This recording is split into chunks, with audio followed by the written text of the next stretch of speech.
Hey, welcome back to Weeby Kids again. Easter is almost here, and two things that we associate with Easter are rabbits and eggs. And I've always thought that was quite strange, because we know that rabbits are mammals and they don't lay eggs. It makes you wonder, why does the Easter bunny bring eggs along with it?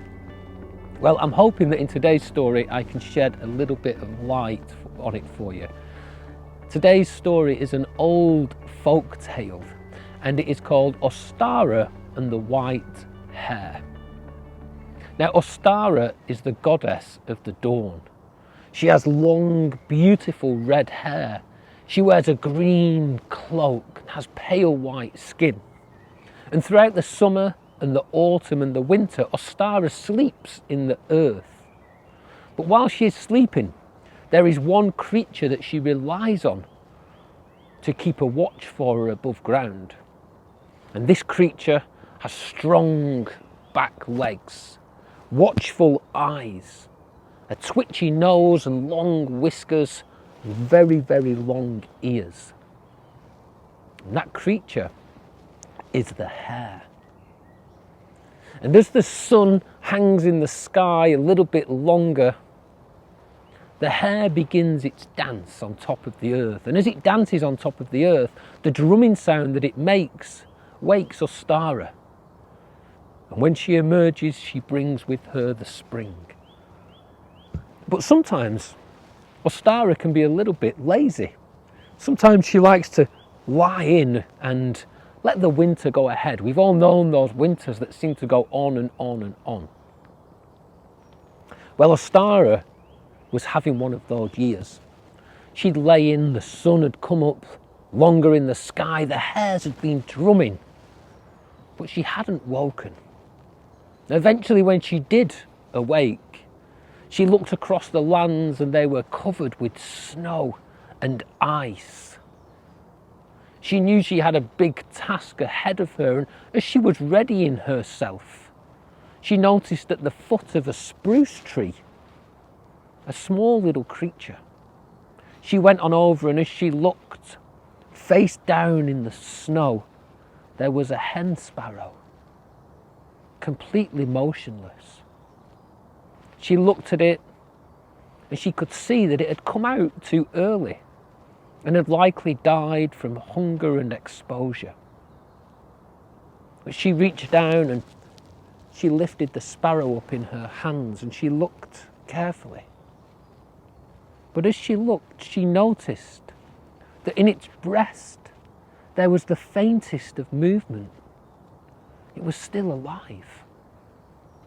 Ostara brought it up to her face, and she breathed warm air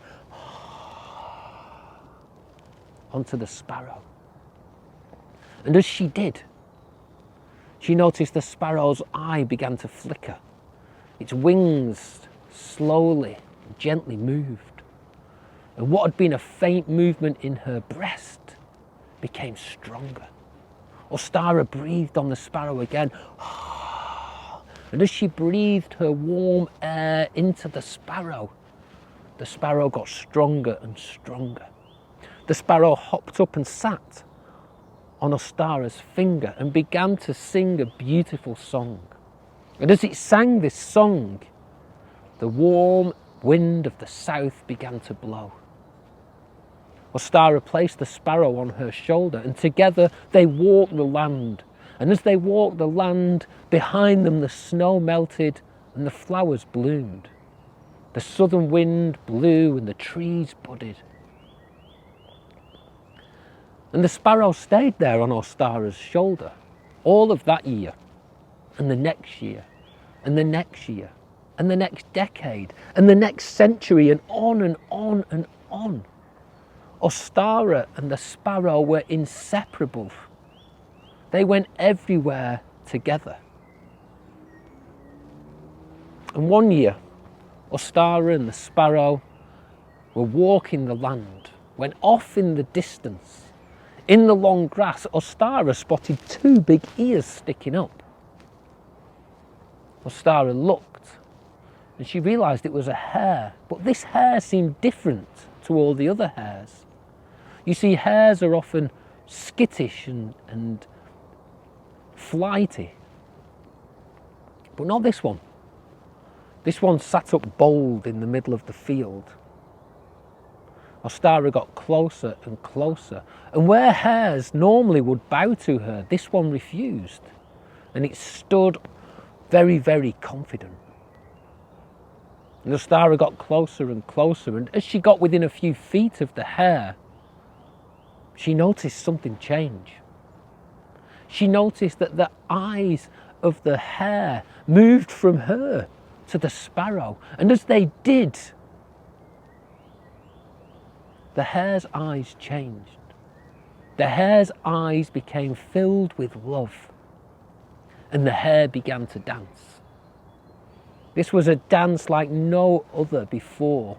The hare twirled and twisted and jumped and hopped and rolled.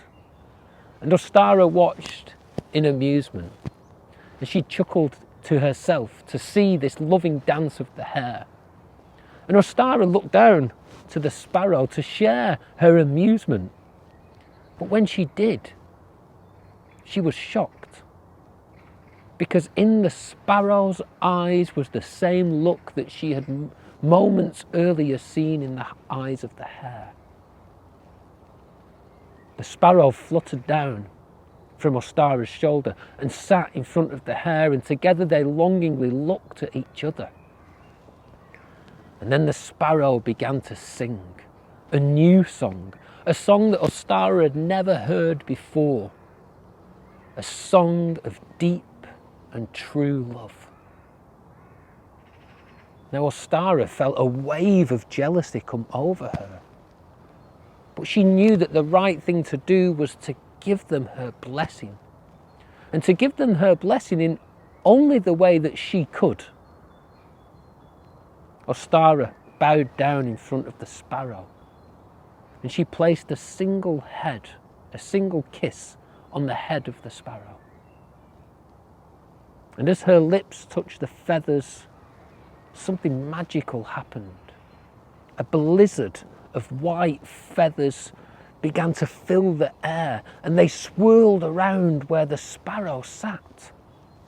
And they swirled and swirled, but as the feathers began to settle at Ostara's feet, there where moments earlier the sparrow had stood was a beautiful white she-hare. The white she-hare and the Jack Hare looked at each other. They gazed into each other's eyes. They touched noses. They turned, and together they ran off into the distance. And Ostara stood and watched them go. And that jealousy turned to sadness.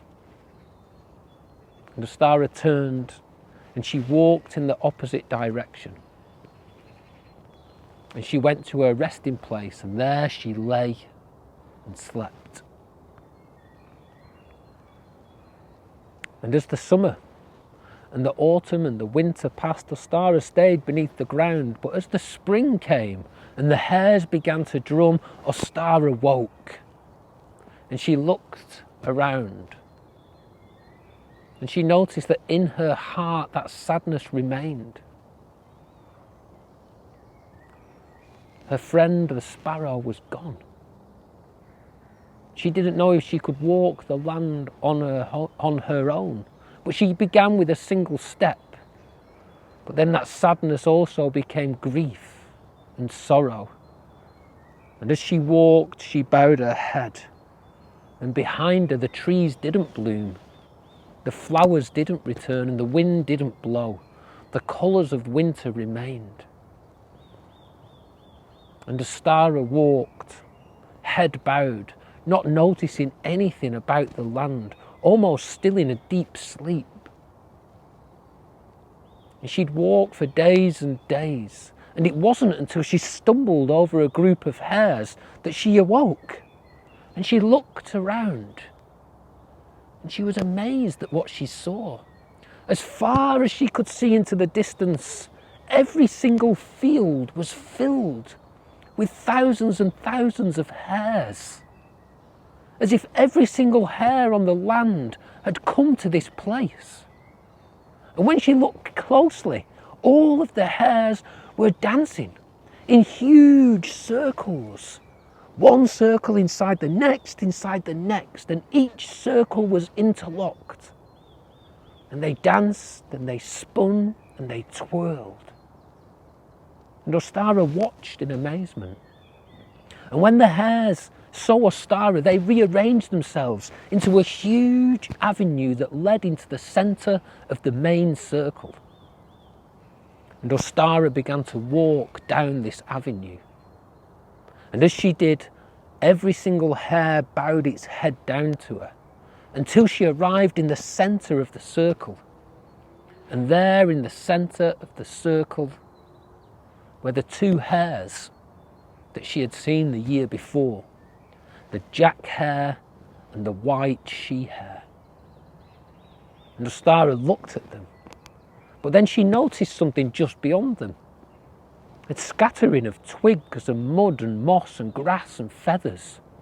And Ostara stepped closer, and when she looked, she noticed that it was a nest. And inside this nest were 6 large eggs. Now Ostara was puzzled. She knew that hares didn't lay eggs, that hares are mammals. She looked with a puzzled look on her face at the Jack Hare, and the Jack Hare looked back and smiled. And then she took that same puzzled gaze across to the white she hare, and again the white she hare smiled back at her. And as Ostara was trying to make sense of the scene, her attention was grabbed again by the nest. You see, one of the eggs had begun to move. Every single hare, the Jack Hare, the she hare and Ostara all looked on into the nest. There was a silence across the whole of the land as this egg rocked and rolled. And then a tiny crack appeared. And that crack began to crumble.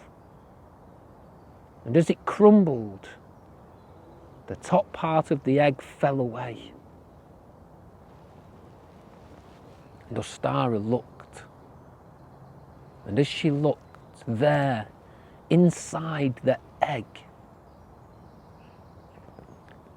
was the most beautiful white hare, a leveret, a beautiful soft baby hare. Ostara reached in and she picked up the baby hare just like she had picked up the sparrow all those years earlier.